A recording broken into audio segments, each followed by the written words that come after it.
Hello, चलिए आ जाइए, देखते हैं क्या हालचाल है। बढ़िया है। हाँ, जगह नहीं है। अरे पंखा का नहीं चल रहा है जी, पंखा का नहीं चल रहा है। लीजिए मोबाइल लीजिए,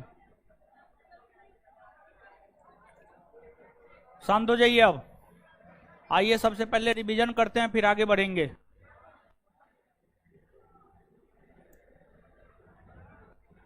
पहला,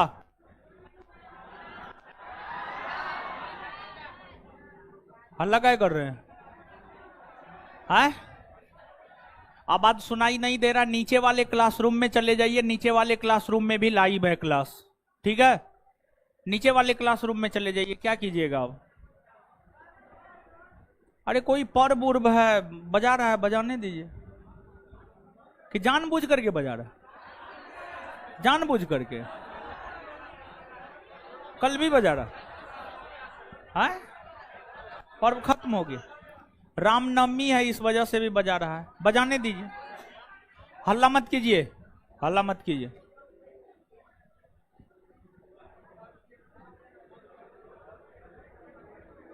आ जाइए, शांत रहिए। अब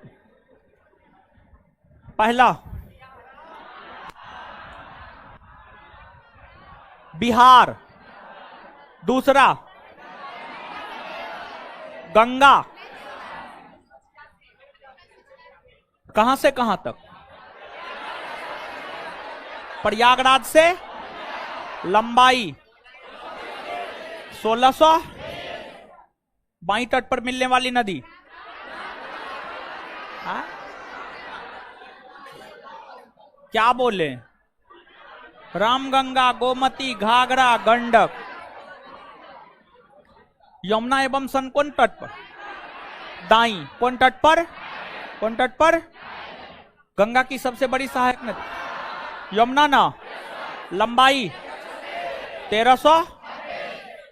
यमुना नदी का उद्गम उत्तराखंड का यमुनोत्री हिमालय।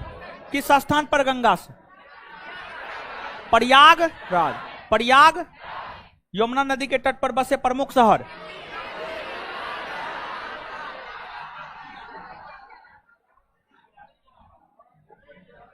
किस नदी को खुला नाला? कौन नदी? यमुना ना। यमुना की सहायक नदी कौन कौन सी? सोन नदी का उद्गम कहां पर? अमरकंटक की। सोन नदी की लंबाई सुनिए, यहां पर देखिए, उस रोज जो है, पिछला क्लास जो हम आपको बताए हैं, उसमें जो है नदी की लंबाई में होरफेर हो गया है। दीजिए कॉपी दीजिए। नदी की लंबाई में होरफेर हो गया है।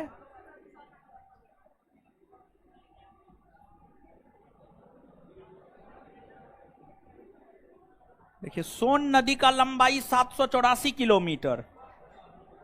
सोन नदी का लंबाई 784 किलोमीटर और कोसी नदी की लंबाई 730 किलोमीटर। ये उल्टा हो गया था।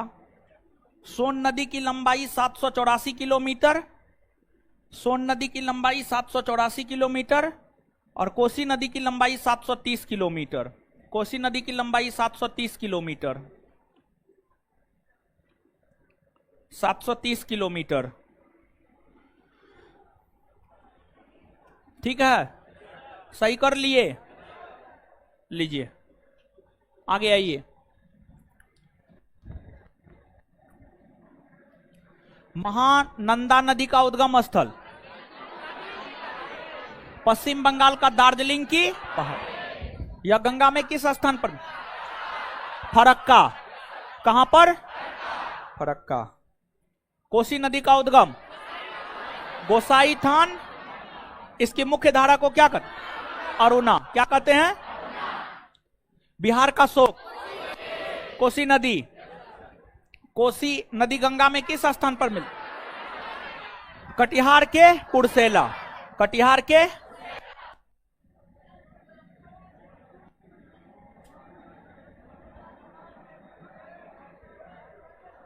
चलिए, हेलो, आवाज और बढ़ा दीजिए हो। हेलो हेलो, अभी नहीं सुनाई दे रहा है। नीचे वाले क्लासरूम में चले जाइए ना, नीचे वाले क्लासरूम में भी आवाज नहीं जा रहा। हम आकर के देखे हैं। अरे झूठ बोलने, पढ़ाने दीजिए ना महाराज, काहे डिस्टर्ब करते हैं फालतू का। नीचे वाले क्लासरूम में चले जाइए ना, आवाज सुनाई देगा। नीचे वाले में तो आवाज नहीं जाता होगा।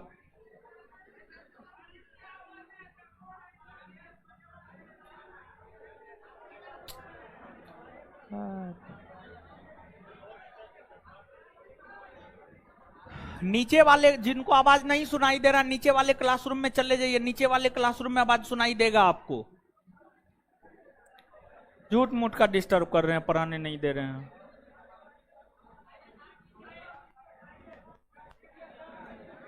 हेलो, अब दे रहा आवाज सुनाई दे रहा है ना?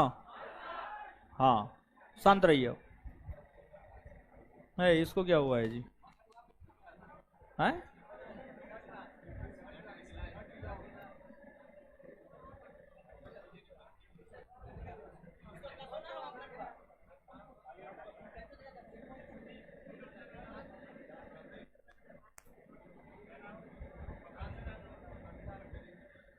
चलिए, तो हम लोग जो है गंगा की सहायक नदी को देख रहे थे।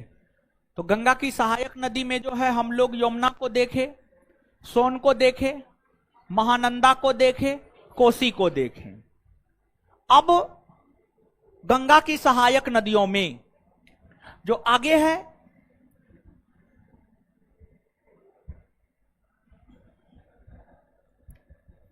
रामगंगा नदी है।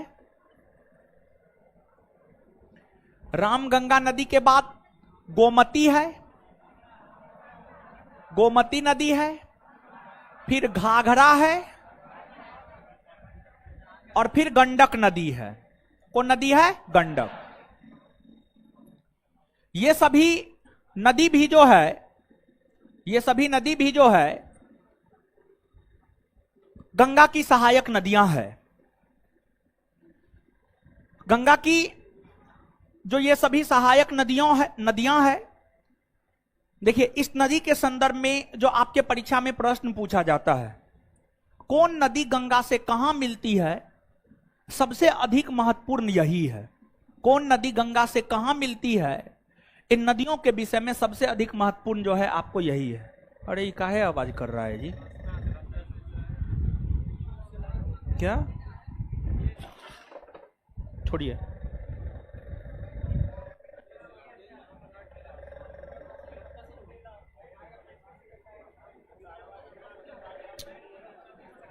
कस दीजिएगा इसको, ठीक है? नहीं तो बता दीजिएगा मैनेजमेंट को, समझे? इन्हें कुछ नहीं बोलिएगा। रामगंगा नदी, गोमती नदी, घाघरा नदी, गंडक नदी। देखिए इन नदियों में दो बात, एक तो इन नदियों का उद्गम स्थल, उद्गम स्थल के बाद इन नदियों का संगम या मुहाना, संगम या मुहाना। एक बात तो स्पष्ट है कि ये नदियां गंगा की सहायक नदियां हैं। ये नदियां जो है गंगा की सहायक नदियां हैं, तो स्वाभाविक सी बात है कि इन नदियों का संगम या मुहाना गंगा ही होगा। लेकिन कहां है गंगा में, यह बात याद रखना ज्यादा महत्वपूर्ण है। तो इन नदियों में जो रामगंगा नदी है, रामगंगा नदी उत्तराखंड के गढ़वाल पहाड़ी से मिलती है, उत्तराखंड के गढ़वाल पहाड़ी से निकलती है, उत्तराखंड के गढ़वाल पहाड़ी से निकलती है। उत्तराखंड में बहने के बाद उत्तर प्रदेश में प्रवेश करती है और उत्तर प्रदेश में कन्नौज के समीप, उत्तर प्रदेश में कन्नौज के समीप जो है गंगा से मिल जाती है, कन्नौज के समीप गंगा से मिल जाती है। और ये जो रामगंगा नदी है, रामगंगा नदी भारत के प्रथम राष्ट्रीय उद्यान, भारत का प्रथम राष्ट्रीय उद्यान है। उस राष्ट्रीय उद्यान का नाम है जिम कार्बेट राष्ट्रीय उद्यान। जिम कार्बेट राष्ट्रीय उद्यान उत्तराखंड में है और उत्तराखंड में जिम कॉर्बेट जो राष्ट्रीय उद्यान है इसे हेली नेशनल पार्क भी कहा जाता है। और उस जिम कॉर्बेट राष्ट्रीय उद्यान से रामगंगा नदी बहती है। जिम कॉर्बेट नेशनल पार्क से रामगंगा नदी बहती है और रामगंगा नदी के बहने के कारण ही जिम कॉर्बेट नेशनल पार्क को आज के डेट में नाम दे दिया गया है Ramganga national park. Ramganga national park, बात समझिएगा एक बार फिर से। देखिए, रामगंगा नदी उत्तराखंड के गढ़वाल पहाड़ी से निकलती है।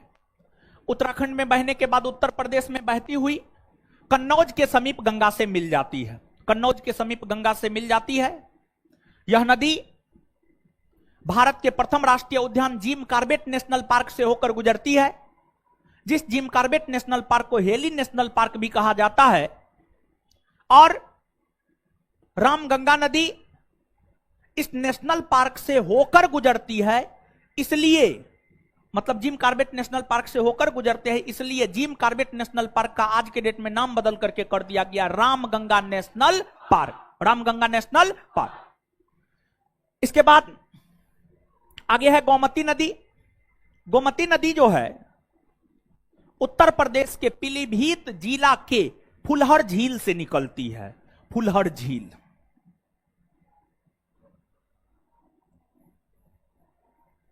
फुलहर झील से निकलती है और लखनऊ से होकर बहती हुई आगे आकर गाजीपुर के समीप, उत्तर प्रदेश में गाजीपुर के समीप आकर गंगा से मिल जाती है। गंगा से मिल जाती है। तो उत्तर प्रदेश के उत्तरी भाग में इस एरिया में जो है आपको पीलीभीत जिला है। पीलीभीत जिला में फुलहर झील है, इसी से होकर निकलती है, लखनऊ से होकर बहती हुई आगे आकर के गाजीपुर के समीप गंगा से मिल जाती है। गाजीपुर के समीप गंगा से मिल जाती है। यह आपको गोमती नदी के विषय में हुआ। उत्तर प्रदेश की जो राजधानी नगर लखनऊ है वह गोमती नदी के तट पर ही बसा हुआ है। इसके बाद घाघरा है। घाघरा जो है, घाघरा नदी तिब्बत के मापचा चुंग हिमनद से निकलती है। तिब्बत के मापचा चुंग हिमनद से निकलती है और आगे यह नदी, घाघरा नदी उत्तर प्रदेश में बहती हुई बिहार में प्रवेश करती है और बिहार के छपरा में आकर के जो है यह गंगा से मिलती है। बिहार के छपरा में आकर के यह गंगा से मिलती है। फिर आपको गंडक नदी है, नेपाल हिमालय से निकलती है। नेपाल में बहने के बाद आपको उत्तर प्रदेश में बहती हुई बिहार में प्रवेश करती है और बिहार में यह नदी सोनपुर के समीप, इधर सोनपुर है, सोनपुर के समीप जो है गंगा से मिल जाती है। सोनपुर के समीप गंगा से मिल जाती है। और यह जो गंडक नदी है, इस गंडक नदी से ही त्रिवेणी नहर निकलती है। गंडक नदी से ही त्रिवेणी नहर निकलती है, यानी त्रिवेणी नहर को जल की प्राप्ति गंडक नदी से होता है। त्रिवेणी नहर को जल की प्राप्ति गंडक नदी से होता है। तो ये गंगा की प्रमुख सहायक नदियां हैं। इसमें देखिए बार बार हम बोल रहे हैं, ये नदियां गंगा से कहां मिलती है, ये सबसे ज्यादा महत्वपूर्ण है। रामगंगा नदी गंगा से कन्नौज में मिलती है, गोमती नदी गंगा से गाजीपुर में मिलती है, घाघरा नदी गंगा से छपरा में मिलती है, गंडक नदी गंगा से सोनपुर। ये पॉइंट सबसे अधिक महत्वपूर्ण है, इसको आप निश्चित तौर पे याद रखेंगे। अब नीचे से लिखना प्रारंभ कीजिए। लिखिए, लिखिएगा। टेस्ट नहीं हुआ है, समझे, टेस्ट बहुत दिन हो गया है टेस्ट हुए हैं, समझे, टेस्ट लेना है बहुत जल्दी। 1 से 2-3 क्लास में टेस्ट हो जाएगा, कभी भी हो सकता है टेस्ट, समझ गए। तैयार रहिए सब लोग। और कैसा टेस्ट होगा पता है ना, इससे पहले कैसा टेस्ट हुआ याद है कुछ? है याद है? उसी प्रकार का टेस्ट होगा, समझे, तैयार रहिएगा। लिखिए, रामगंगा नदी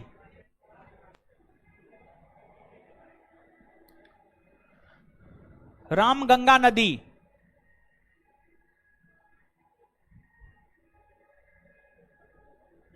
यह नदी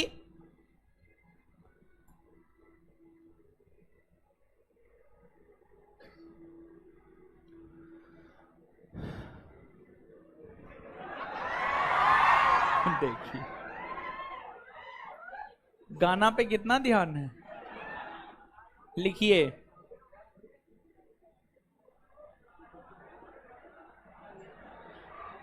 देखिए, अरे हल्ला मत कीजिए, काहे ऐसे करते हैं। लिखिए ना महाराज। यह नदी उत्तराखंड के गढ़वाल पहाड़ी से निकलती है।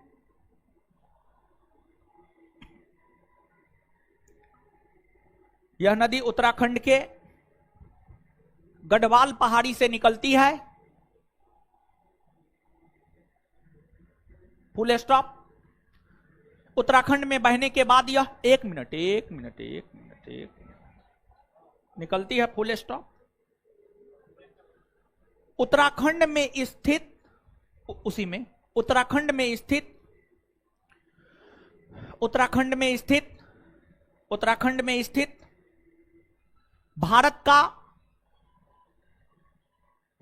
स्थित भारत के प्रथम नेशनल पार्क, उत्तराखंड में स्थित भारत के प्रथम नेशनल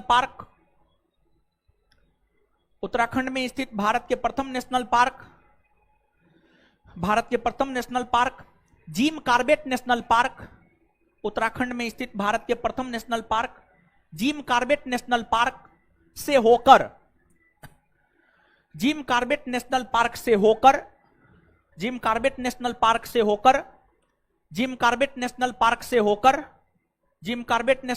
से होकर यह नदी गुजरती है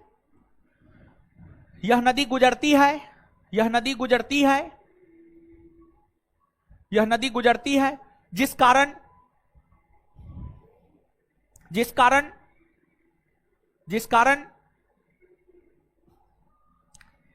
कारण जिम कॉर्बेट नेशनल पार्क का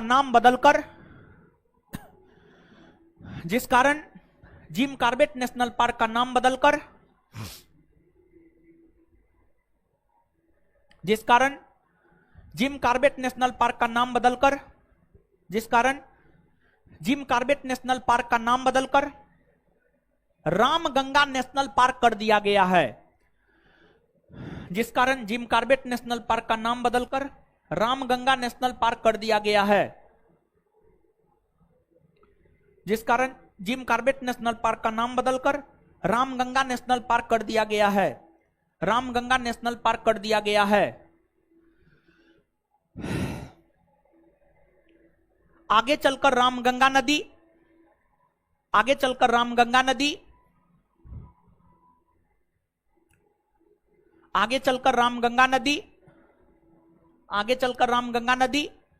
उत्तर प्रदेश में बहती हुई कन्नौज के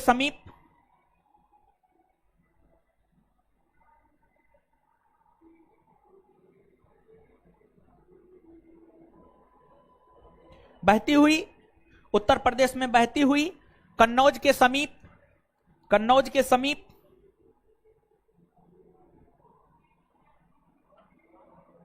कन्नौज के समीप गंगा से मिल जाती है।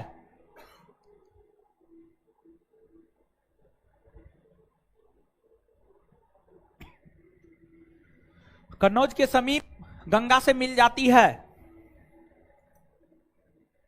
आगे हेडिंग मारिए गोमती नदी।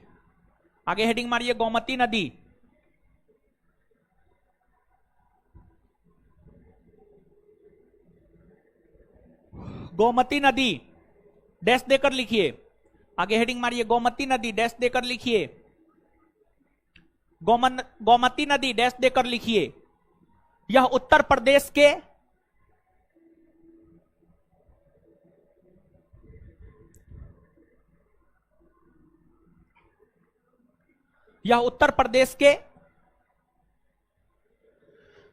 पीलीभीत जिला के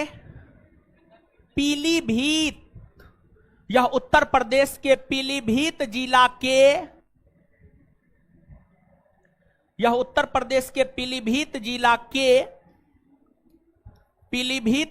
के फुलहर झील से, पीलीभीत यहां लिखे हैं, यह उत्तर प्रदेश के पीलीभीत जिला के, यह उत्तर प्रदेश के पीलीभीत जिला के फुलहर झील से, फुलहर झील से, फुलहर झील से, फुलहर झील से निकलती है, फुलहर झील से निकलती है, फुलहर झील से निकलती है। आगे चलकर, आगे चलकर यह नदी,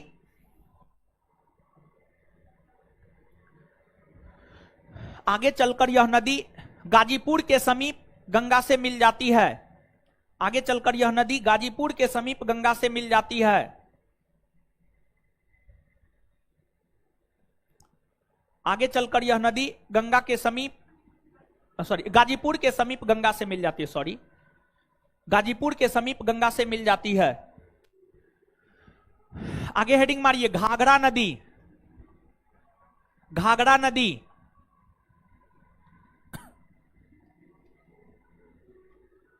घाघरा नदी डैश देकर, यह नदी तिब्बत के,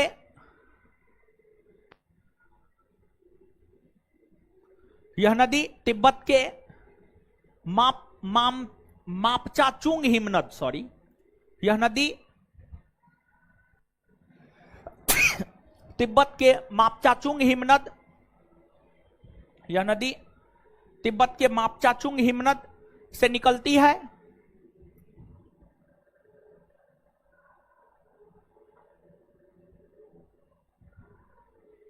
मापचाचुंग हिमनद से निकलती है।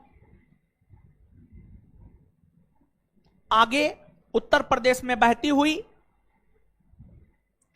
आगे उत्तर प्रदेश में बहती हुई, आगे उत्तर प्रदेश में बहती हुई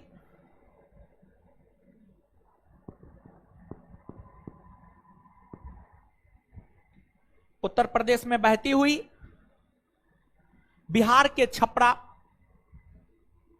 बिहार के छपरा के समीप, बिहार के छपरा के समीप, बिहार के छपरा के समीप गंगा से मिल जाती है। बिहार के छपरा के समीप गंगा से मिल जाती है।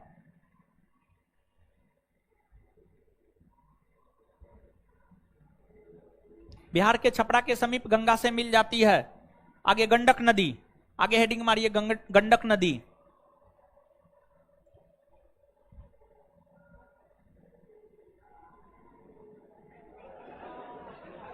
गंडक नदी, यह नेपाल हिमालय से निकलती है,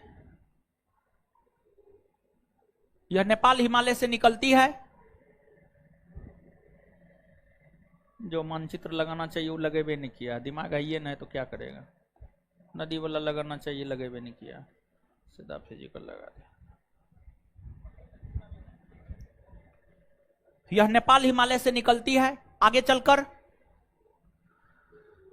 आगे चलकर बिहार के सोनपुर के समीप, आगे चलकर बिहार के सोनपुर के समीप, बिहार के सोनपुर के समीप गंगा से मिल जाती है।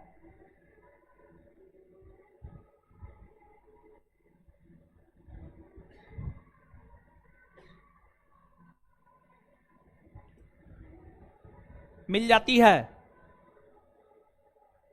इसी नदी से त्रिवेणी नहर निकलती है, इसी नदी से त्रिवेणी नहर निकलती है, इसी नदी से त्रिवेणी नहर निकलती है।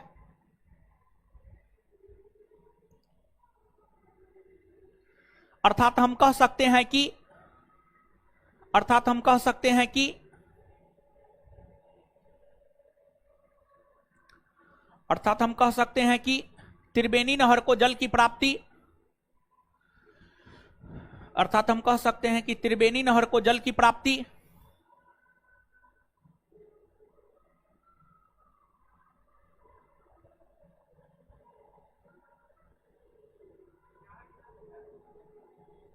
त्रिवेणी नहर को जल की प्राप्ति, त्रिवेणी नहर को जल की प्राप्ति गंडक नदी से होती है। त्रिवेणी नहर को जल की प्राप्ति गंडक नदी से होती है।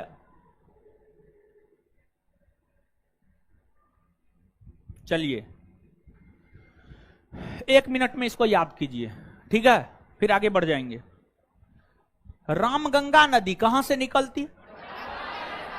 उत्तराखंड के गढ़वाल की रामगंगा नदी कहां से निकलती है?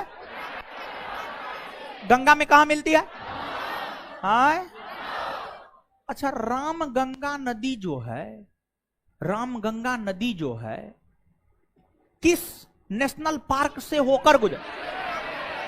जिम कार्बेट, गोमती नदी का उद्गम स्थल। गंगा से कहां मिलती है? गोमती नदी का उद्गम स्थल गंगा से कहां मिलती है? घाघरा नदी का उद्गम स्थल गंगा से कहां मिलती है? घाघरा नदी गंगा से कहां मिलती है? गंडक नदी का उद्गम स्थल कहां से, गंगा से कहां मिलती है? नीचे से एक पॉइंट लिखिएगा। उत्तर प्रदेश की राजधानी लखनऊ गोमती नदी के तट पर स्थित है। नीचे से एक पॉइंट लिखिएगा। उत्तर प्रदेश की राजधानी लखनऊ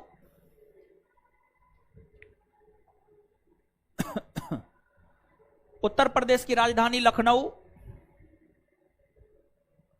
उत्तर प्रदेश की राजधानी लखनऊ, उत्तर प्रदेश की राजधानी लखनऊ, लखनऊ, उत्तर प्रदेश की राजधानी लखनऊ गोमती नदी के तट पर स्थित है।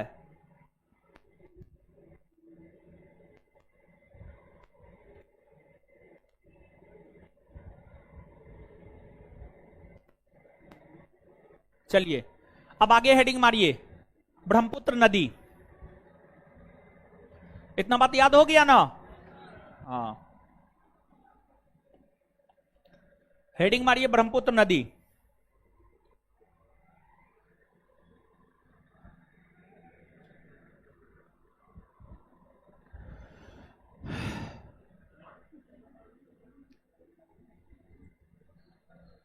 ब्रह्मपुत्र नदी, देखिए ध्यान दीजिएगा, ब्रह्मपुत्र नदी जो है तिब्बत के, देखिए मूड खराब मत कीजिए, नहीं तो फिर इतना मारेंगे ना होश ठिकाने आ जाएगा। आदमी के बच्चा जैसे रहिए, जानवर के बच्चा जैसे मत कीजिए। अब हुआ, एक बार हुआ, 2 बार हुआ, पूरा क्लासे में ऐसे कीजिएगा तो कैसे होगा बताइए? एक के कारण जो है पूरा क्लास डिस्टर्ब हो जाता है। देखिए, और 2 4 5 गो है, और जिस रोज खोज के पीट दिए ना, मुंह बंद हो जाएगा अपने। पढ़ने आए हैं आदमी के बच्चा जैसे पढ़िए। देखिए आपको जो है ब्रह्मपुत्र नदी, ब्रह्मपुत्र नदी पूर्ववर्ती नदी का उदाहरण है, और पूर्ववर्ती नदी आप लोग जानते हैं, वैसी नदी जो हिमालय के निर्माण के पूर्व से बहती है। पूर्ववर्ती नदी, ब्रह्मपुत्र नदी पूर्ववर्ती नदी के उदाहरण है। ब्रह्मपुत्र नदी जो है चीन के तिब्बत के मानसरोवर झील के, चीन के तिब्बत के मानसरोवर झील के चैम युंग दुंग हिमनद से निकलती है। समझ गए? तिब्बत है, ये तिब्बत का इलाका है। तिब्बत के इलाका में यहां पर मानसरोवर झील है, और मानसरोवर झील में एक हिमनद है, उसका नाम है चैम युंग दुंग हिमनद। चैम युंग दुंग हिमनद। इसी चैम युंग दुंग हिमनद से ब्रह्मपुत्र नदी निकलती है। अब ब्रह्मपुत्र नदी निकलने के बाद अपने उद्गम से पूरब की ओर बहती है। मानचित्र में आप जानते हैं, ये उत्तर हो गया, ये दक्षिण हो गया, ये पूरब हो गया, और ये पश्चिम हो गया। तो ब्रह्मपुत्र नदी निकलने के बाद जो है पूरब की ओर बहती है। सबसे पहले तिब्बत में बहती है। तिब्बत में बहने के बाद देखिए, एगो बात यहां पर ब्रह्मपुत्र नदी बताने से पहले एक चीज जानना चाहते हैं हम आपसे। गंगा नदी कितने देशों से होकर गुजरती है? गंगा नदी कितने देशों से होकर? हाय, 2 ना, 3 4 कौन बोल रहे हैं बताइए? गंगा नदी 2 ना होगा, भारत और बांग्लादेश। भारत और लिखाए न है, लेकिन याद आ गया हमको। देखिए बिहार दरोगा का क्वेश्चन बैंक पलट के देखिएगा ना, अब ध्यान में नहीं है कब, लेकिन बिहार दरोगा का क्वेश्चन बैंक पलट करके देखिएगा तो आपको उसमें एक क्वेश्चन है, ब्रह्मपुत्र नदी निम्नलिखित में से किन किन देशों से होकर गुजरती है। ब्रह्मपुत्र नदी निम्नलिखित में से किन किन देशों से होकर गुजरती है, यह प्रश्न बिहार दरोगा का पूछा हुआ है। जब ब्रह्मपुत्र के विषय में पूछा है तो क्या कल के डेट में जाकर गंगा के विषय में नहीं पूछ सकता, सिंधु के विषय में नहीं पूछ सकता, पूछ सकता है। तो इसलिए गंगा का हम लिखाए न है, लिखाना जरूरी है नहीं ना। भारत और बांग्लादेश दो, तीसरा नजर कहां आता है, लिखाना जरूरी है नहीं ना। हाँ चलिए अब आइएगा, ब्रह्मपुत्र के विषय में पूछा है तो ब्रह्मपुत्र को देख लीजिएगा आप अपने। ब्रह्मपुत्र नदी सबसे पहले चीन के तिब्बत से होकर बहती है, पूरब की ओर बहती हुई अरुणाचल प्रदेश में यांगयाप दर्रा के समीप, यांगयाप दर्रा अरुणाचल प्रदेश में है। यांगयाप दर्रा के समीप अरुणाचल प्रदेश में दक्षिण की ओर मुड़ जाती है, अरुणाचल प्रदेश में बहती है। अरुणाचल प्रदेश में बहने के बाद यह भारत के असम राज्य में प्रवेश करती है। भारत के असम राज्य में बहती हुई यह नदी बांग्लादेश में प्रवेश करती है और बांग्लादेश में बहती हुई यह नदी अपना जल बंगाल की खाड़ी में गिरा देती है। यानी अगर आप गौर फरमाएंगे तो ब्रह्मपुत्र नदी 3 देशों से होकर गुजरती है, चीन, भारत, बांग्लादेश। चीन, भारत और यह जो नदी है, इस नदी को अलग अलग क्षेत्रों में अलग अलग नामों से जाना जाता है। ब्रह्मपुत्र को तिब्बत में सांगपो कहा जाता है। ब्रह्मपुत्र को तिब्बत में क्या कहा जाता है, सांगपो।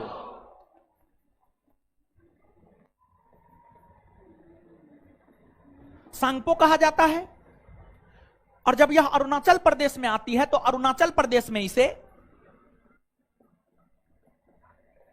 दिहांग कहा जाता है, दिहांग। अरुणाचल प्रदेश में इसे दिहांग कहा जाता है।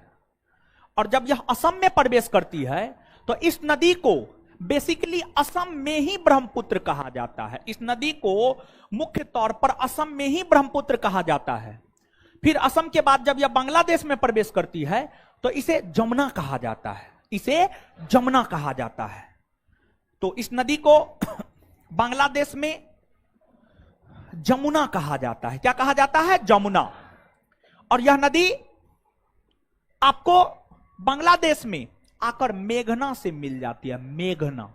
बांग्लादेश में आकर मेघना से मिल जाती है और मेघना के नाम से ही यह नदी अपना जल बंगाल की खाड़ी में गिराती है। यानी गौर फरमाएंगे आप थोड़ा सा, गंगा भी मेघना के नाम से ही अपना जल बंगाल की खाड़ी में गिराती है और ब्रह्मपुत्र भी मेघना के नाम से ही अपना जल बंगाल की खाड़ी में गिराती, और गंगा और ब्रह्मपुत्र की ही संयुक्त धारा मिलकर के विश्व के सबसे बड़े डेल्टा सुंदरवन डेल्टा का निर्माण करती है। सुंदरवन डेल्टा की चर्चा हम आपके साथ कर चुके हैं और यह बात लिखा भी चुके हैं। अब ये जो नदी है, यानी जो ब्रह्मपुत्र नदी है, ब्रह्मपुत्र नदी की लंबाई, ब्रह्मपुत्र नदी विश्व की लंबी नदियों में शामिल है। आप सभी लोग जानते होंगे विश्व की सबसे लंबी नदी नील नदी है, नील नदी है। ब्रह्मपुत्र नदी की लंबाई 2900 किलोमीटर है, 2900 किलोमीटर है। लेकिन ब्रह्मपुत्र नदी की भारत में लंबाई 916 किलोमीटर है, 916 किलोमीटर है, 916 किलोमीटर है। ब्रह्मपुत्र नदी की अगर हम लोग बात करें तो ब्रह्मपुत्र नदी के द्वारा एक द्वीप का निर्माण किया गया है। द्वीप, द्वीप आप समझते हैं, वैसा भूभाग जो चारों तरफ जल से घिरा हुआ हो। तो ब्रह्मपुत्र नदी के द्वारा असम के भीतर, ब्रह्मपुत्र नदी के द्वारा असम के भीतर जो है एक द्वीप का निर्माण किया गया है, जिसे हम लोग माजुली द्वीप कहते हैं, जिसे हम लोग माजुली द्वीप कहते हैं। और जो माजुली द्वीप है, माजुली द्वीप विश्व का सबसे बड़ा नदीय द्वीप है, यानी नदी के द्वारा निर्मित विश्व का सबसे बड़ा द्वीप माजुली द्वीप है। और माजुली द्वीप को असम की राज्य सरकार के द्वारा द्वीपीय जिला का दर्जा दिया गया है। माजुली द्वीप को असम की राज्य सरकार के द्वारा द्वीपीय जिला का दर्जा दिया गया है। और भारत ही नहीं बल्कि पूरे विश्व में प्रथम द्वीपीय जिला माजुली है। दो बात यहां पर हमने आपको बोला है। एक बात, विश्व का सबसे बड़ा नदी द्वीप माजुली। दूसरी बात, विश्व का प्रथम नदी द्वीपीय जिला माजुली असम में है। ब्रह्मपुत्र नदी द्वारा इस द्वीप का निर्माण किया गया है। इसके बाद जो ब्रह्मपुत्र नदी है, ब्रह्मपुत्र नदी पर ही राष्ट्रीय जलमार्ग संख्या 2 का निर्माण 1988 में किया गया है। जो ब्रह्मपुत्र नदी है, इस ब्रह्मपुत्र नदी पर ही नेशनल वाटरवेज नंबर 2 का निर्माण 1988 ईस्वी में किया गया है। और नेशनल वाटरवेज नंबर 2 ब्रह्मपुत्र नदी पर असम राज्य में है। और असम राज्य में इसका विस्तार सदिया से धुबरी के बीच में है। सदिया से धुबरी के बीच में है। सदिया से धुबरी के बीच में है। यह भी बिहार दरोगा का पूछा हुआ क्वेश्चन है कि राष्ट्रीय जलमार्ग संख्या 2 का विस्तार कहां से कहां तक है। तो इसका उत्तर हो जाएगा असम राज्य में सदिया से धुबरी। असम राज्य में सदिया से। इसके अलावे ब्रह्मपुत्र की कई सारी सहायक नदियां हैं, जैसे लोहित, दिबांग, धनसिरी, सुबनसिरी, कामेंग, मानस, तिस्ता। ये सभी ब्रह्मपुत्र की सहायक नदियां हैं। ये सभी की सभी ब्रह्मपुत्र की सहायक नदियां। नीचे से लिखना प्रारंभ कीजिए। ब्रह्मपुत्र नदी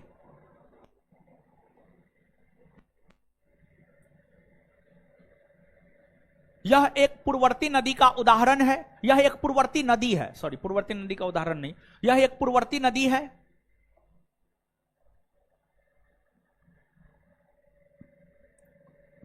यह एक पूर्ववर्ती नदी है। इस नदी का उद्गम स्थल, इस नदी का उद्गम स्थल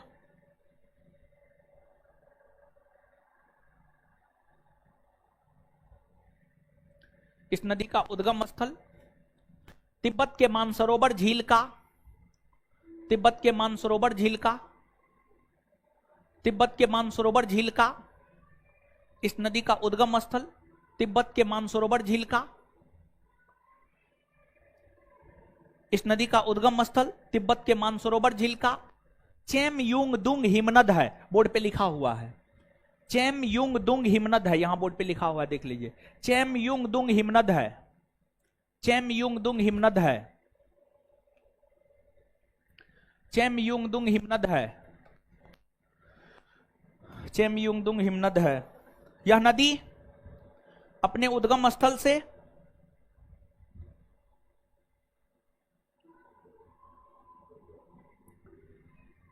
यह नदी अपने उद्गम स्थल से यह नदी अपने उद्गम स्थल से अपने उद्गम स्थल से पूरब दिशा की ओर बहती है। पूरब दिशा की ओर बहती है। पूरब दिशा की ओर बहती है। पूरब दिशा की ओर बहती है। पूरब दिशा की ओर बहती है। यह नदी यह नदी यांगयाप दर्रा के समीप, यांगयाप दर्रा लिखना होगा। यह नदी यांगयाप दर्रा के समीप, यांगयाप दर्रा के समीप, यह नदी यांगयाप दर्रा के समीप, यांगयाप दर्रा के समीप दक्षिण की ओर मुड़ती हुई, दक्षिण की ओर मुड़ती हुई दक्षिण की ओर मुड़ती हुई, दक्षिण की ओर मुड़ती हुई भारत के अरुणाचल प्रदेश राज्य में प्रवेश करती है। दक्षिण की ओर मुड़ती हुई भारत के अरुणाचल प्रदेश राज्य में प्रवेश करती है। दक्षिण की ओर मुड़ती हुई भारत के अरुणाचल प्रदेश राज्य में प्रवेश करती है। दक्षिण की ओर मुड़ती हुई भारत के अरुणाचल प्रदेश राज्य में प्रवेश करती है। भारत के अरुणाचल प्रदेश राज्य में प्रवेश करती है। Full stop. अरुणाचल प्रदेश के बाद यह असम में बहती हुई, अरुणाचल प्रदेश के बाद यह असम में बहती हुई, अरुणाचल प्रदेश के बाद यह असम में बहती हुई, अरुणाचल प्रदेश के बाद यह असम में बहती हुई, अरुणाचल प्रदेश के बाद यह असम में बहती हुई बांग्लादेश में प्रवेश करती है। बांग्लादेश में प्रवेश करती है। बांग्लादेश में प्रवेश करती है।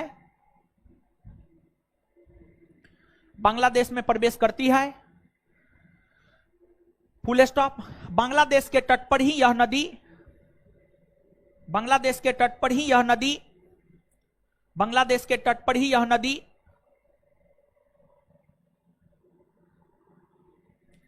बांग्लादेश के तट पर ही यह नदी अपना जल, बांग्लादेश के तट पर ही यह नदी अपना जल, बांग्लादेश के तट पर ही यह नदी अपना जल बंगाल की खाड़ी में गिराती है।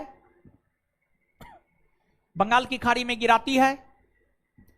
बंगाल की खाड़ी में गिराती है। इस नदी की कुल लंबाई 2900 किलोमीटर है। इस नदी की कुल लंबाई 2900 किलोमीटर है। इस नदी की कुल लंबाई 2900 किलोमीटर है। इस नदी की कुल लंबाई 2900 किलोमीटर है, जिसमें भारत में इसकी लंबाई 916 किलोमीटर है। जिसमें भारत में इसकी लंबाई 916 किलोमीटर है। जिसमें भारत में इसकी लंबाई 916 किलोमीटर है। जिसमें भारत में इसकी लंबाई 916 किलोमीटर है। अब नीचे से स्टार मार के, नीचे से स्टार मार के लिखिएगा। ब्रह्मपुत्र नदी 3 देश, ब्रह्मपुत्र नदी 3 देश। नेक्स्ट पॉइंट स्टार मार के लिखिएगा। ब्रह्मपुत्र नदी 3 देश, चीन, चीन, भारत और बांग्लादेश से होकर गुजरती है। चीन, भारत और बांग्लादेश से होकर गुजरती है।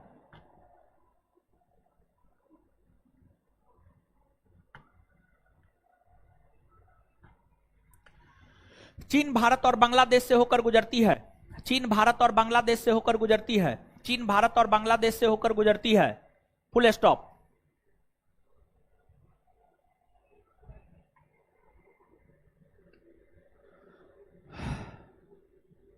गुजरती है। Next point.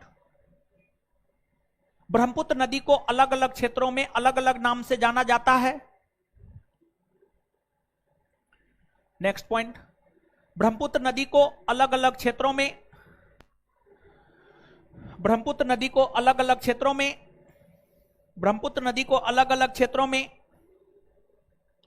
ब्रह्मपुत्र नदी को अलग अलग क्षेत्रों में अलग अलग नामों से जाना जाता है।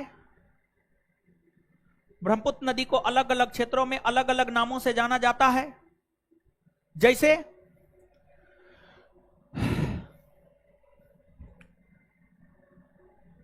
जैसे तिब्बत में इसे सांगपो, तिब्बत में इसे सांगपो,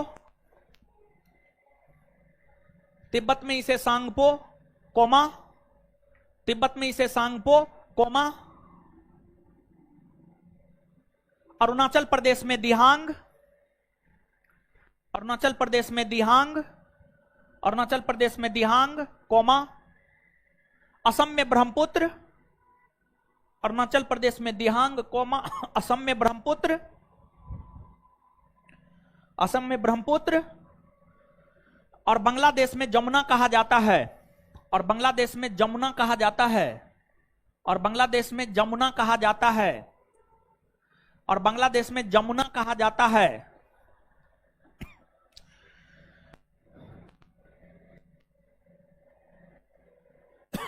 और बांग्लादेश में जमुना कहा जाता है, बांग्लादेश में जमुना कहा जाता है। नेक्स्ट पॉइंट, अगला पॉइंट,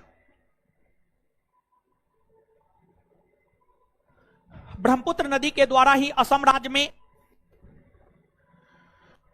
ब्रह्मपुत्र नदी के द्वारा ही असम राज्य में, ब्रह्मपुत्र नदी के द्वारा ही असम राज्य में, ब्रह्मपुत्र नदी के द्वारा ही असम राज्य में माजुली द्वीप, ब्रह्मपुत्र नदी के द्वारा ही असम राज्य में माजुली द्वीप, माजुली द्वीप का निर्माण किया गया है।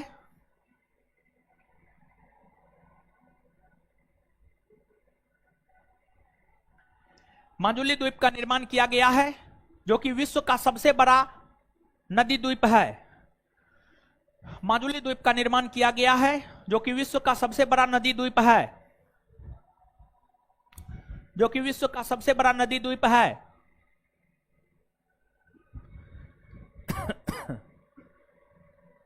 जो कि विश्व का सबसे बड़ा नदी द्वीप है। इसे असम की राज्य सरकार ने जिला का दर्जा भी दिया है, इसे असम की राज्य सरकार ने जिला का दर्जा भी दिया है, इसे असम की राज्य सरकार ने जिला का दर्जा भी दिया है,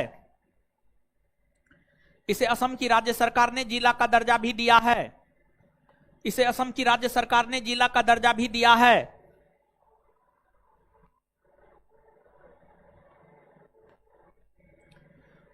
यह विश्व का प्रथम नदी द्वीपीय जिला है, यह विश्व का प्रथम नदी द्वीपीय जिला है, यह विश्व का प्रथम नदी द्वीपीय जिला है। यह विश्व का प्रथम नदी द्वीपीय जिला है। अब नीचे से अगला पॉइंट, अगला पॉइंट, ब्रह्मपुत्र नदी के ऊपर ही, ब्रह्मपुत्र नदी के ऊपर ही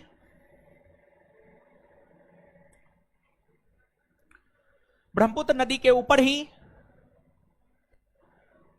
असम राज्य में, असम राज्य में, असम राज्य में सदिया से धुबरी के बीच, असम राज्य में सदिया से धुबरी के बीच, असम राज्य में सदिया, सदिया, सदिया से धुबरी के बीच, असम राज्य में सदिया से धुबरी के बीच,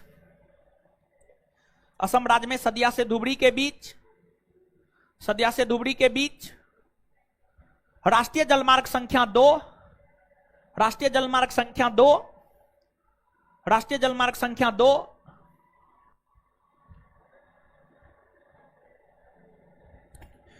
राष्ट्रीय जलमार्ग संख्या 2 का निर्माण,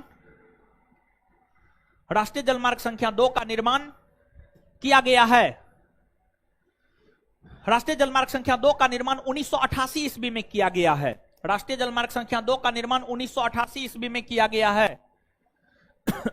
राष्ट्रीय जलमार्ग संख्या 2 का निर्माण 1988 ईस्वी में किया गया है। राष्ट्रीय जलमार्ग संख्या 2 का निर्माण 1988 ईस्वी में किया गया है। इसकी लंबाई 891 किलोमीटर है, इसकी लंबाई 891 किलोमीटर है, इसकी लंबाई 891 किलोमीटर है। नेक्स्ट पॉइंट, अगला पॉइंट,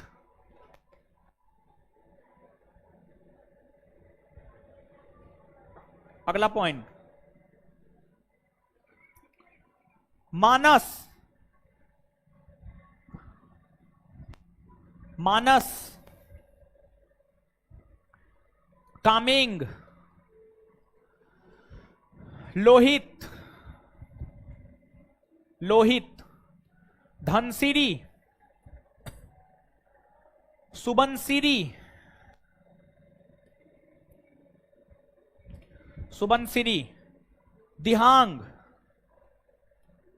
दिबांग, तिस्ता, पगलादिया, पगलादिया, मानस, कामेंग, लोहित, धनसिरी, सुबनसिरी, दिहांग, दिबांग, तिस्ता, पगलादिया इत्यादि इत्यादि इत्यादि। ब्रह्मपुत्र की सहायक नदी है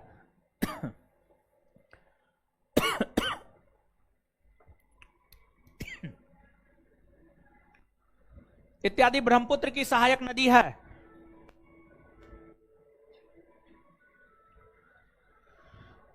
चलिए भाई जी लोग, ब्रह्मपुत्र नदी से पहले याद करवा दिए हैं। ब्रह्मपुत्र नदी जितना लिखा है 1 मिनट में पढ़िए उसको फटाक से, फिर याद करवाएंगे जल्दी जल्दी।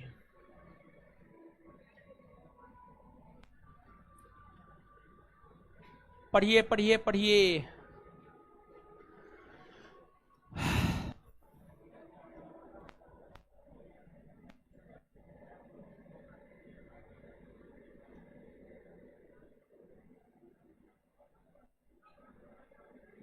पढ़ने बोले हैं बकलोलवी सब, बतियाने नहीं बोले हैं।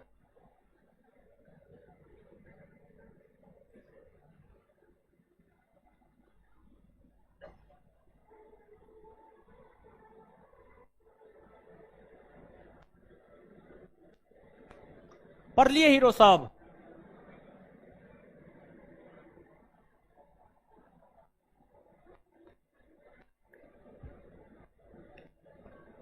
हीरो साहब पढ़ लिए? आइए,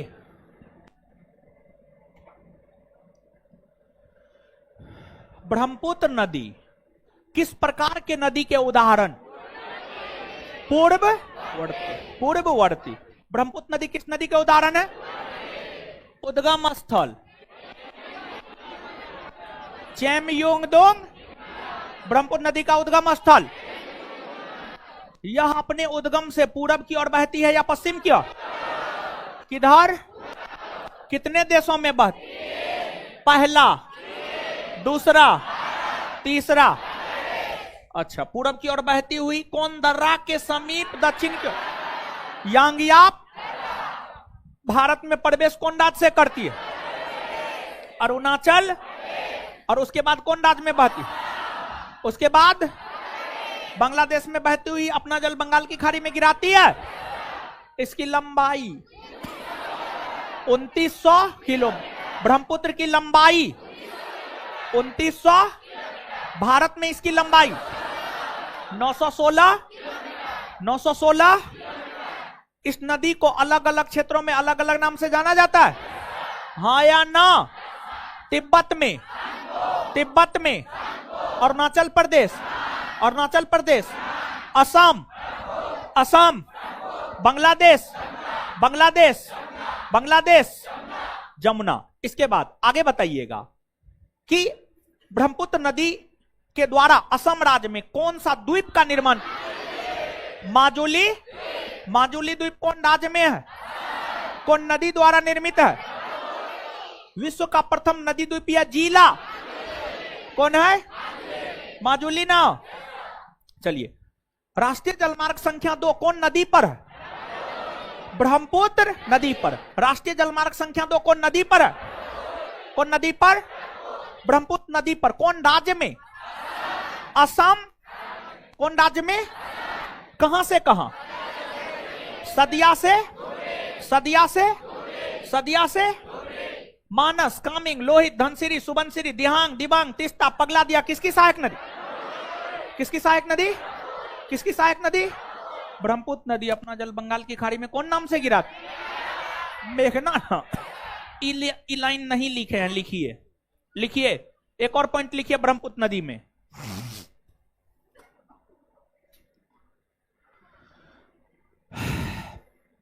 ब्रह्मपुत्र नदी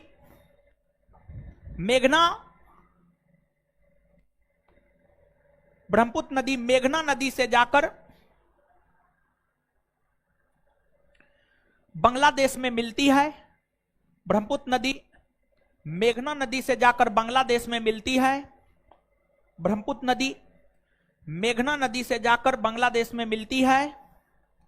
ब्रह्मपुत्र नदी मेघना नदी से जाकर बांग्लादेश में मिलती है तथा मेघना के नाम से ही अपना जल बंगाल की खाड़ी में गिराती है, तथा मेघना के नाम से ही अपना जल बंगाल की खाड़ी में गिराती है, तथा मेघना के नाम से ही अपना जल बंगाल की खाड़ी में गिराती है, तथा मेघना के नाम से ही अपना जल बंगाल की खाड़ी में गिराती है।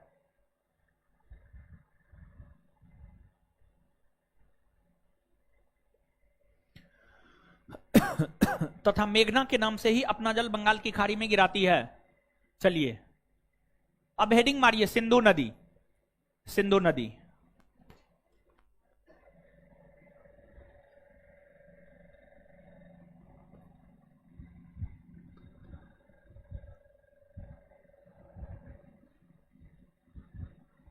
सिंधु नदी। आ जाइए भाई जी लोग, देखिए अब हेडिंग मार लिए ना, बोर्ड पे आ गए। हाँ देखिए जो सिंधु नदी है यह नदी भी पूर्ववर्ती नदी ही है। यह नदी तिब्बत के मानसरोवर झील के सिंगी खम्मान हिमनद से निकलती है। सिंगी खम्मान हिमनद।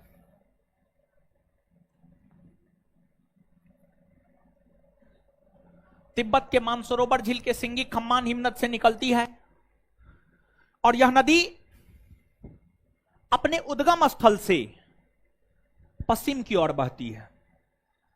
इधर आइएगा, पश्चिम में न होता है, पश्चिम होता है।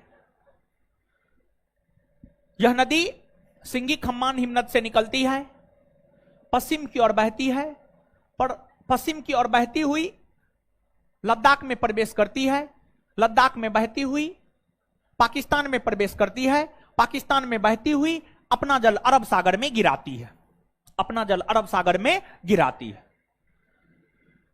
इस नदी की कुल लंबाई 2880 किलोमीटर है। 2880 2880 किलोमीटर है। भारत की तुलना में इस नदी की लंबाई पाकिस्तान में अधिक है और भारत की तुलना में इस नदी का ज्यादा महत्व पाकिस्तान में है। भारत की तुलना में इस नदी का ज्यादा महत्व पाकिस्तान में है। पाकिस्तान में इस नदी के बहने के कारण ही हरियाली देखने को मिलता है। पाकिस्तान का पेट यह नदी भरता है। अगर यह नदी नहीं होता तो पाकिस्तान ऐसे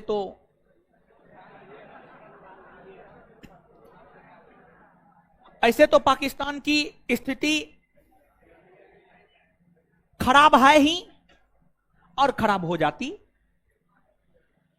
लेकिन इस नदी के बहने के कारण पाकिस्तान में ठीक ठाक गेहूं चावल अनाज, गेहूं चावल जैसे अनाज उपज जाता है।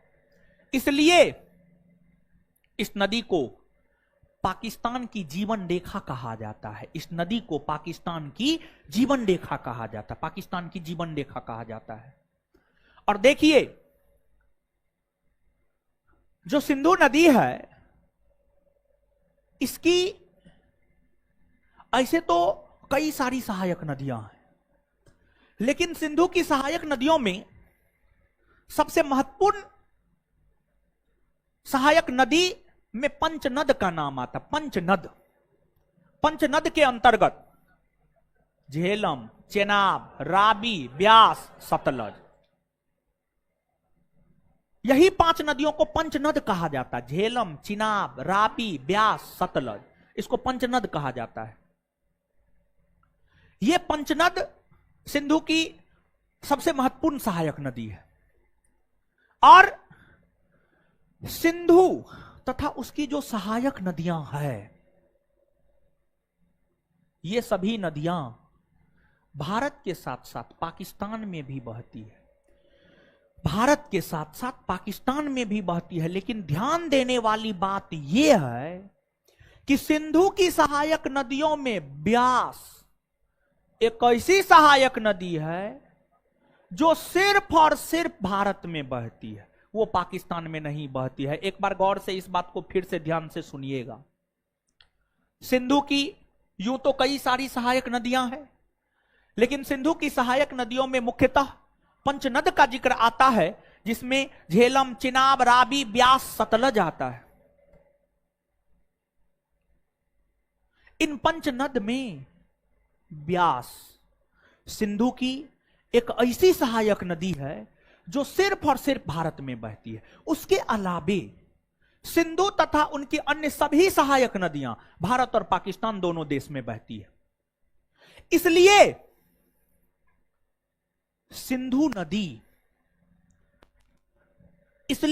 सिंधु और उसकी सहायक नदियों के जल के बंटवारे को लेकर, सिंधु तथा उसकी सहायक नदियों के जल के बंटवारे को लेकर सिंधु नदी जल समझौता हुआ है। और जो सिंधु नदी जल समझौता है, सिंधु नदी जल समझौता 1960 ईस्वी में 1960 ईस्वी में पाकिस्तान के शहर कराची में हुआ था। पाकिस्तान के शहर कराची में 1960 ईस्वी में सिंधु नदी जल समझौता हुआ था। और इस जल समझौता में भारत और पाकिस्तान के बीच मध्यस्थता, इस जल समझौता में भारत और पाकिस्तान के बीच मध्यस्थता विश्व बैंक ने किया था, वर्ल्ड बैंक ने किया था, वर्ल्ड बैंक ने, विश्व बैंक ने भारत और पाकिस्तान के बीच मध्यस्थता किया। और वर्ल्ड बैंक की मध्यस्थता में ही 1960 ईस्वी में पाकिस्तान के कराची शहर में सिंधु नदी जल समझौता संपन्न हुआ। और इस सिंधु नदी जल समझौता के ऊपर पाकिस्तान के राष्ट्रपति अयूब खान ने और भारत के प्रथम प्रधानमंत्री पंडित जवाहरलाल नेहरू ने हस्ताक्षर किया था। इस जल समझौता के तहत सिंधु के कुल जल के मात्र 20% हिस्सा पर भारत का अधिकार है।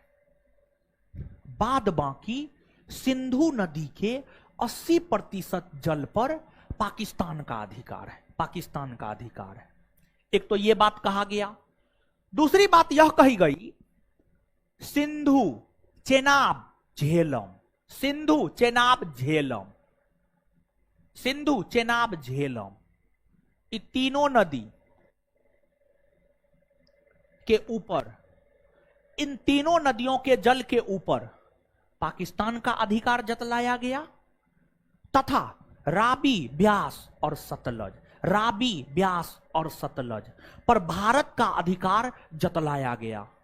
यानी कहा गया कि सिंधु और उसकी जो 5 सहायक नदी है उसमें सिंधु, चेनाब, झेलम पर पाकिस्तान का अधिकार, रावी, ब्यास, सतलज पर भारत का अधिकार, रावी, ब्यास, सतलज पर भारत का अधिकार। और देखिए, सिंधु तथा उसकी सहायक नदियों में आपको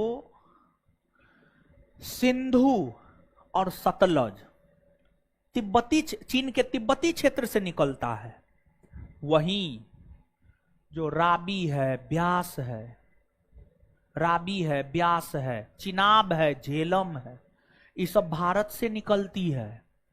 भारत अगर चाहे तो कम से कम चिनाब, झेलम, रावी, ब्यास चारों नदी के जल को रोक लेगा।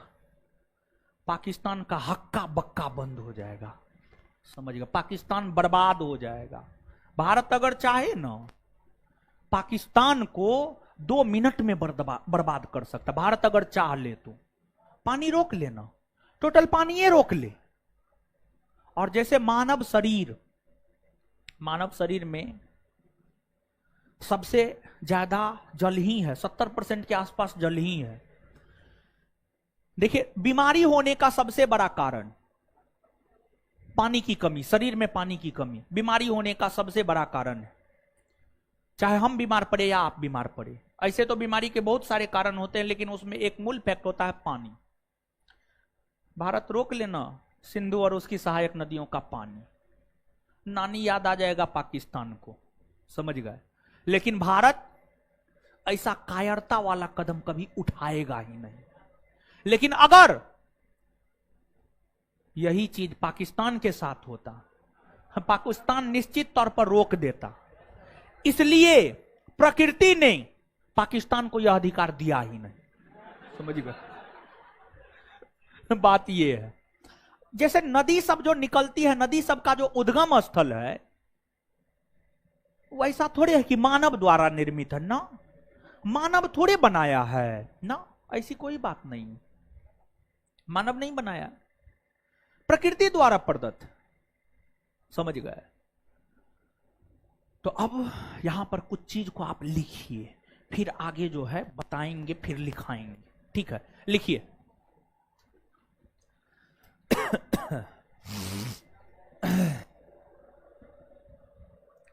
सिंधु नदी, सिंधु नदी यह पूर्ववर्ती नदी है।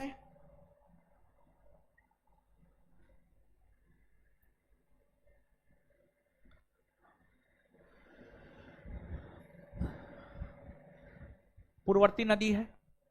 यह नदी अपने उद्गम स्थल से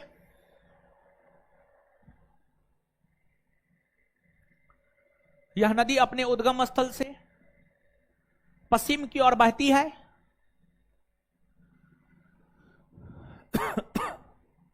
पश्चिम की ओर बहती है, पश्चिम की ओर बहती है, फुल स्टॉप। यह नदी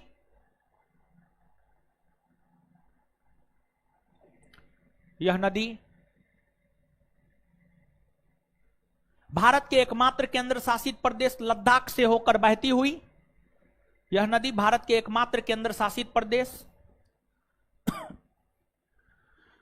यह नदी भारत के एकमात्र केंद्र शासित प्रदेश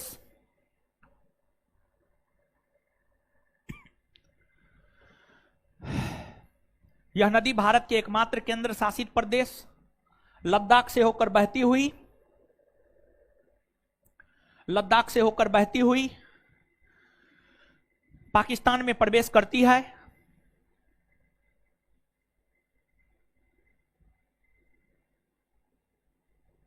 पाकिस्तान में प्रवेश करती है। इस नदी को पाकिस्तान की जीवन रेखा कहा जाता है। इस नदी को पाकिस्तान की जीवन रेखा कहा जाता है।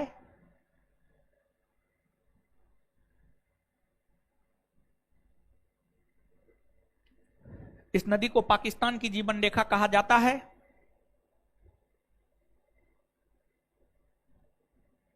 आगे चलकर यह नदी अरब सागर में अपना जल गिराती है।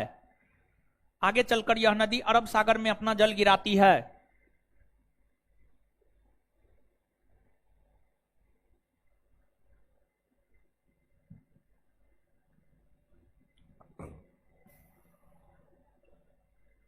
इस नदी की लंबाई 2880 किलोमीटर है। इस नदी की लंबाई 2880 किलोमीटर है।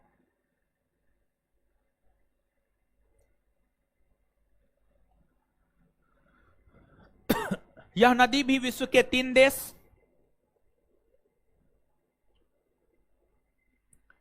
यह नदी भी विश्व के 3 देश चीन, भारत और पाकिस्तान से होकर गुजरती है। यह नदी भी विश्व के 3 देश चीन, भारत और पाकिस्तान से होकर गुजरती है।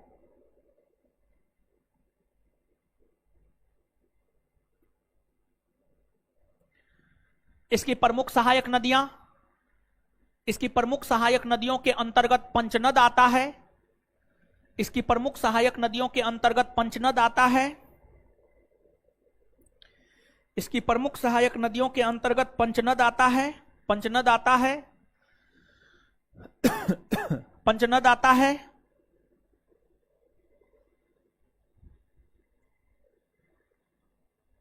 Full stop. पंचनद के अंतर्गत पंचनद के अंतर्गत झेलम, चिनाब, रावी, ब्यास, सतलज।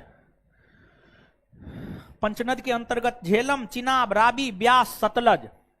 पंचनद के अंतर्गत झेलम, चिनाब, रावी, ब्यास, सतलज इत्यादि आता है, इत्यादि नदी आता है। पंचनद के अंतर्गत झेलम, चिनाब, रावी, ब्यास, सतलज इत्यादि नदी आता है।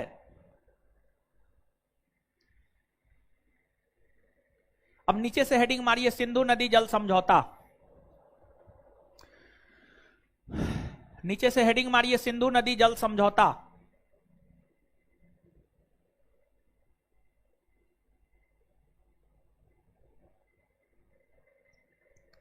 सिंधु नदी जल समझौता डैश देकर लिखिए।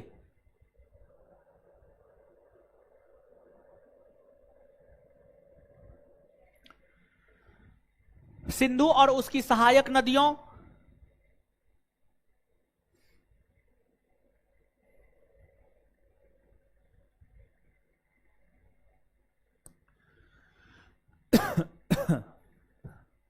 सिंधु और उसकी सहायक नदियों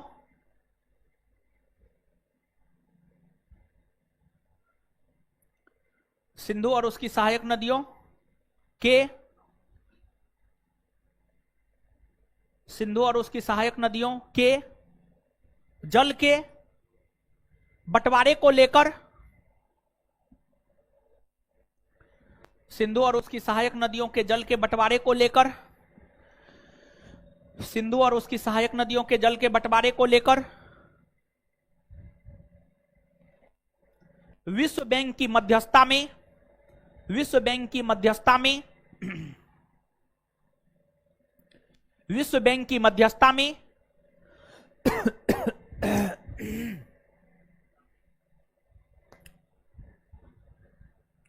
विश्व बैंक की मध्यस्थता में पाकिस्तान के कराची शहर में पाकिस्तान के कराची शहर में पाकिस्तान के कराची शहर में पाकिस्तान के कराची शहर में पाकिस्तान के कराची शहर में 1960 ईस्वी में 1960 1907 नहीं लिखिएगा 1960 1960 1960 1960 ईस्वी में 1960 ईस्वी में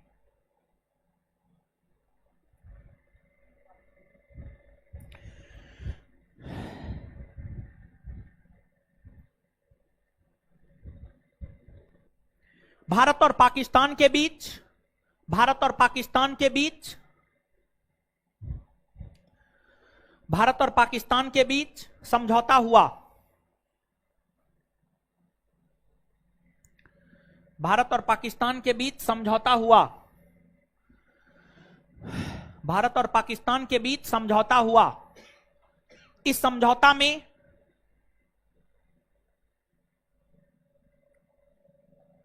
इस समझौता पर में नहीं पर इस समझौता पर भारत के प्रधानमंत्री जवाहरलाल नेहरू ने इस समझौता पर भारत के प्रधानमंत्री जवाहरलाल नेहरू ने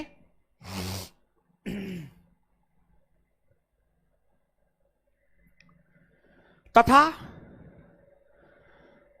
पाकिस्तान के राष्ट्रपति अयूब खान ने तथा पाकिस्तान के राष्ट्रपति अयूब खान ने तथा पाकिस्तान के राष्ट्रपति अयूब खान ने हस्ताक्षर किया तथा पाकिस्तान के राष्ट्रपति अयूब खान ने हस्ताक्षर किया। पाकिस्तान के राष्ट्रपति अयूब खान ने हस्ताक्षर किया। पाकिस्तान के राष्ट्रपति अयूब खान ने हस्ताक्षर किया। अयूब खान ने हस्ताक्षर किया। Full stop. इस समझौता के तहत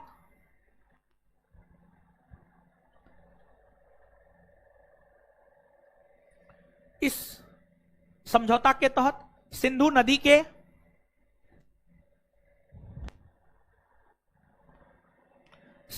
के कुल जल के सिंधु नदी के कुल जल के 20%, सिंधु नदी के कुल जल के 20% पर 20% पर भारत का अधिकार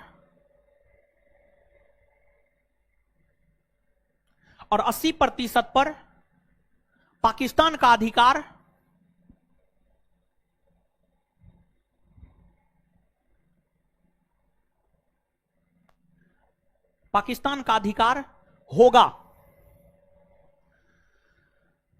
होगा का प्रावधान किया गया, होगा का प्रावधान किया गया, होगा का प्रावधान किया गया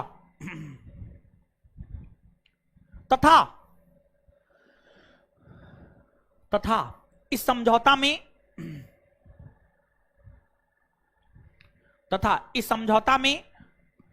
यह भी प्रावधान किया गया कि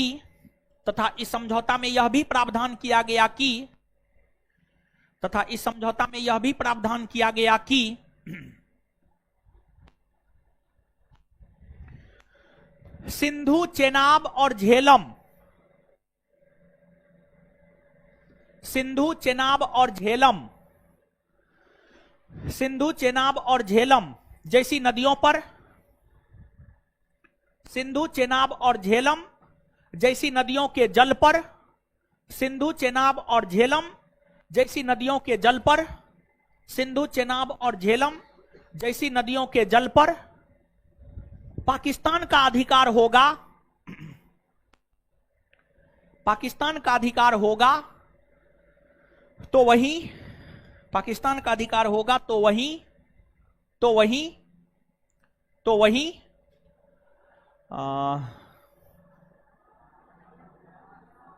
रावी, ब्यास और सतलज, तो वहीं रावी, ब्यास और सतलज, रावी, ब्यास और सतलज, रावी, ब्यास और सतलज जैसी नदियों के जल पर, रावी, ब्यास और सतलज जैसी नदियों के जल पर भारत का अधिकार होगा, रावी, ब्यास और सतलज जैसी नदियों के जल पर भारत का अधिकार होगा। अब गुरुजी लोग सिंधु नदी जो बताए हैं, लिखाए हैं, पढ़िए 1 मिनट में जल्दी। मुंह मत देखिए, बतियाइए नहीं, कान नाक मत नोचिए, ऊपर नीचे मत देखिए, मोबाइल नहीं चलाइए, सोइए नहीं, पढ़िए।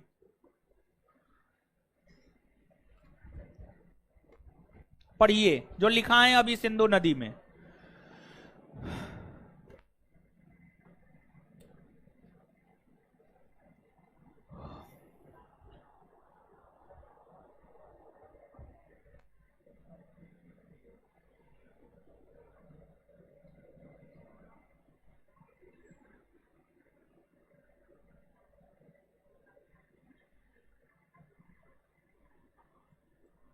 पढ़ने बोले, मुंह देखने मत बोले, मुंह तोड़ देंगे हम।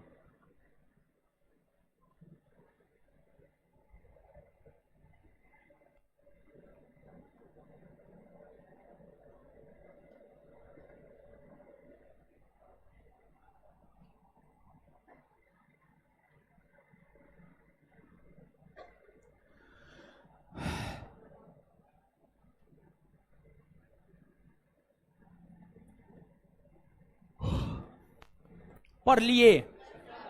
अब सुनिए, एगो बात सुनिए, महत्वपूर्ण सूचना है आपको। जो है कल नहीं परसों रामनवमी है। परसों क्या है? और रामनवमी का जुलूस निकलता है। क्या निकलता है? जुलूस।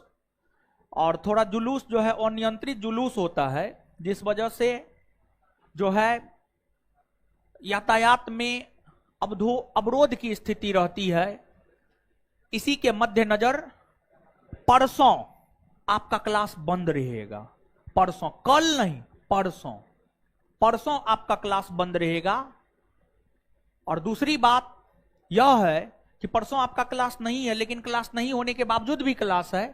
परसों हम एक क्लास यूट्यूब पे लगाने जा रहे हैं, भारतीय इतिहास का क्लास लगाने जा रहे हैं। आजादी के बाद का भारत, 1947 के बाद का भारत, 1947 के बाद का भारत। टाइम उसका अभी हमको भी नहीं पता है, लेकिन आप मान के चलिए 2 बजे के बाद ही होगा, 3-4 बजे के आसपास, 3-4 बजे, 3 बजे या 4 बजे होगा, 4 बजे से होगा, 2 से 2.5 घंटे का क्लास होगा। वो चीज हम आपको पढ़ाएंगे। तो यहां पे क्लास नहीं होगा तो यूट्यूब पे जाकर के जो है 2 घंटा आराम से क्लास कर लीजिएगा, कॉपी अपना बना लीजिएगा। देखिए, नॉलेज कहीं से भी लेना चाहिए, जहां से भी हो वहां से नॉलेज लेना चाहिए। और आजादी के बाद के भारत से संबंधित प्रश्न भी आपसे आपके परीक्षा में पूछे जाते हैं, तो इसको बताएंगे, इसको आप लोग कर लीजिएगा यूट्यूब पर परसों, ठीक है।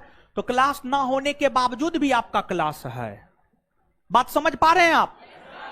हाँ, तो वही जुलूस के कारण जो है हमको बंद करना पड़ रहा। अब आइए, देखिए देखिए देखिए देखिए, ये सब कूट देंगे एक रोज हम, समझ गए। अभी जानते हैं, पहले जो पढ़ाए हुए हैं उठा करके पूछने लेंगे तो एगो बच्चा ने जवाब देगा। 5 से 7 बैच में आज पूछे हैं ना, फटियाए हैं ना, कितना कम लड़का लड़की जवाब दिया बताइए। है, यही सब गलती करते हैं आप लोग। क्लास में याद नहीं करते हैं, घर पे जाकर रिवीजन नहीं करते हैं। जब भी क्लास बंद होता है या रविवार को क्लास बंद रहता है तो रिवीजन नहीं करते हैं। इस क्लास में एगो महारानी बैठी हुई है, फट्टा खाई है, आज पूछ लीजिए, समझ गए। हाँ हाँ, तो क्या किया ये है, जो संस्थान के लोग हैं हमारे सहयोगी लोग, थोड़ा देखिएगा क्या कियाता कौन है, ठीक है। उसको पकड़ के मेरे पास ले आइएगा और फिर हम उसको क्या कियाना बुला देते हैं। आइए याद करते हैं, सिंधु नदी किस नदी के उदाहरण? पूर्ववर्ती। सिंधु नदी किस नदी के उदाहरण? अपने उद्गम स्थल से किस दिशा में बहती? पश्चिम न। भारत के एकमात्र किस केंद्र शासित प्रदेशों? लद्दाख न। पाकिस्तान की जीवन रेखा किसे कहते? अपना जल कहां गिराती है? अरब। लंबाई 2800। झेलम, चिनाब, रावी, ब्यास, सतलज किसकी सहायक नदी? हाँ, सिंधु तथा उसकी सहायक नदियों के जल के बंटवारे को लेकर सिंधु नदी जल समझौता किन 2 देशों के बीच हुआ? भारत और सिंधु नदी जल समझौता किन 2 देशों के बीच हुआ? भारत और कब हुआ है? 1900। कब हुआ है? मध्यस्थता किसने किया? किसने किया? किसने किया? सिंधु नदी जल समझौता पर भारत के तरफ से हस्ताक्षर किसने किया? पंडित जवाहरलाल। पाकिस्तान के तरफ से अयूब। सिंधु नदी जल समझौता किस शहर में हुआ था? किस शहर में? सिंधु नदी जल समझौता के अंतर्गत सिंधु नदी के जल के कितने हिस्सा पर भारत का अधिकार? 20। पाकिस्तान का अधिकार। और सिंधु तथा उसकी सहायक नदियों में सिंधु, चिनाब, झेलम पर किस देश का अधिकार? पाकिस्तान न। रावी, ब्यास, सतलज पर। रावी, ब्यास, सतलज पर। सिंधु की सहायक नदियों में कौन ऐसी सहायक नदी है जो सिर्फ भारत में बहती है? हाँ, कौन? क्लियर, इतना बात याद। कोई कष्ट, आपत्ति, दिक्कत नहीं ना? तो अब क्या करना? चले जाना है घर, और घर पे जाके खाना बना के खा लेना है, और सोने जाने से पहले जो पढ़े हैं उसका रिवीजन करके सोना है। समझ गए? धन्यवाद।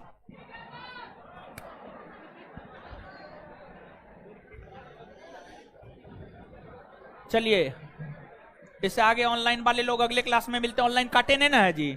काटे नहीं है तो कमेंट दीजिए। तो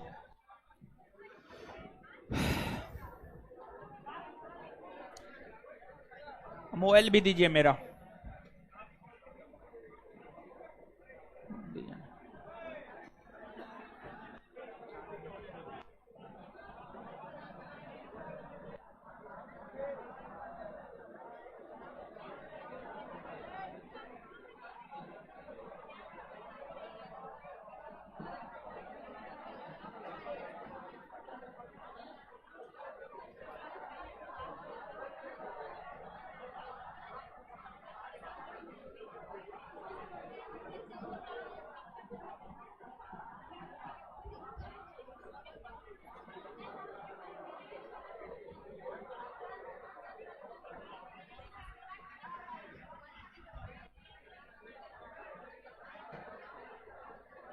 YouTube पे कैसे क्लास कर रहे हैं पूछ रहा है, बताइए।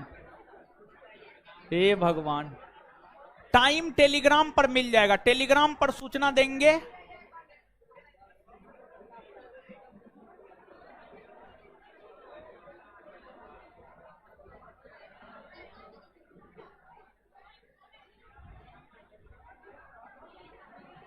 पॉलिटी का बैच 1 अप्रैल से आ रहा है, लेकिन बैच सिर्फ ऑफलाइन है, ऑनलाइन नहीं है। बहुत स्पीड में लिखाते हैं ना, ठीक है ना जी, ठीक है। सामने में लड़का सब भी लिखता है। हम लोग बहुत नाराज हैं, कोई कमेंट नहीं। अनिल कुमार, काहे नाराज है? नाराज मत रहिए। वर्ल्ड बैंक अमेरिका में है, अमेरिका के वाशिंगटन डीसी में है उसका मुख्यालय।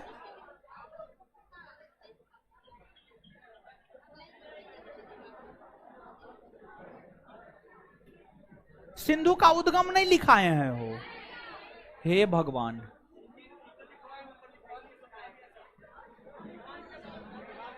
अच्छा, अगले क्लास में लिखवा देंगे।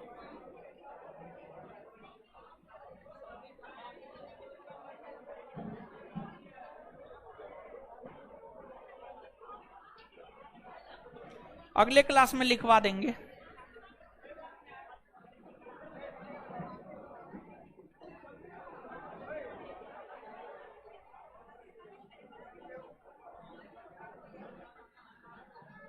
हिस्ट्री का बैच कब आएगा? वर्ल्ड ज्योग्राफी का कोई बुक बताइए। महेश कुमार बनवाल का बुक पढ़िए ना, उसमें जो है वर्ल्ड ज्योग्राफी भी है, भूगोल एक समग्र, महेश कुमार बनवाल। क्लास आज थोड़ा फास्ट था, खैर कोई बात नहीं है, फास्ट था तो क्या होगा।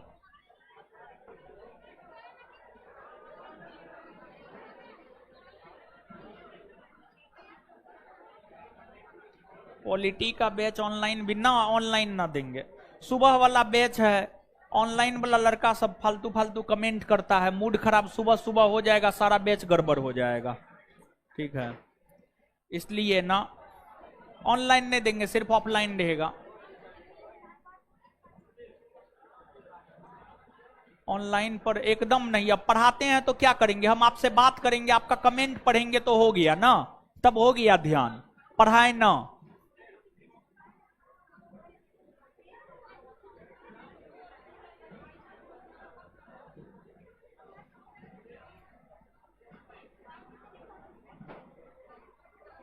थोड़ा स्लो, अच्छा ठीक है, कमेंट बंद कर दीजिएगा। बीपीएससी का क्वेश्चन बैंक आएगा, जल्दी आएगा। प्लीज सर ऑनलाइन दीजिएगा, रिजल्ट हम लोग ही लाएंगे। लास्ट पॉइंट जो बोले हैं नहीं लिखे हैं, मंत्र है। लास्ट पॉइंट में क्या बोले थे जी? लास्ट पॉइंट में क्या बोले थे, देखिए तो क्या बोले थे लास्ट पॉइंट?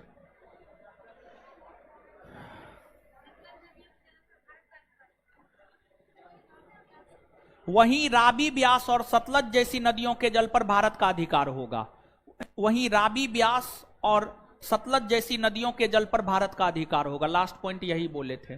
डेली टेस्ट आज से स्टार्ट, हाँ स्टार्ट है सर। दरोगा एग्जाम से पहले ये बैच समाप्त हो जाएगा। हाँ जी, दरोगा का एग्जाम अभी वैकेंसियों ने आया है, दरोगा का एग्जाम वैकेंसी आने के 6 महीना 7 महीना बाद होगा, तब तक में खत्म हो जाएगा। काहे ना खत्म होगा। जीके जीएस को क्या करे बादल गुप्ता, पढ़िए, याद कीजिए, समझिए। कमेंट लास्ट में ले लीजिएगा, लास्ट में तो ले ही रहे हैं। हाँ जाइए राजेश जी, खाना बनाइए, खाइए, मजा में खाइए, सोइए। ऑनलाइन भी कीजिए सर। ना पॉलिटी ना करेंगे, सुबह वाला बैच है, कभी नहीं करेंगे, बाप रे सर, सब बैच मेरा चौपट हो जाएगा। एक आध गो कमेंट पूरा मूड खराब कर देता है, समझे। सुबह वाला बैच है, कभी नहीं। चलिए धन्यवाद, इससे आगे लगेंगे आगे।